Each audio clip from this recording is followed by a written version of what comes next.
Hey everyone, it's Tim from YourSixStudios. Today in this video, I'm going to show you how to get sound on your video clips when you're watching them on your PlayStation 5.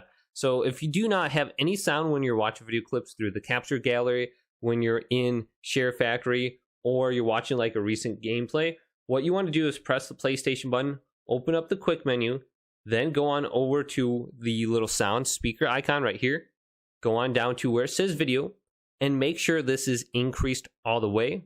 Otherwise, if it's all the way to the left, you will not have any audio on your video clips. So you got to make sure this is turned up all the way or it's loud enough. Same thing for music. If you are trying to listen to music and you don't have this up all the way, you're not going to hear anything.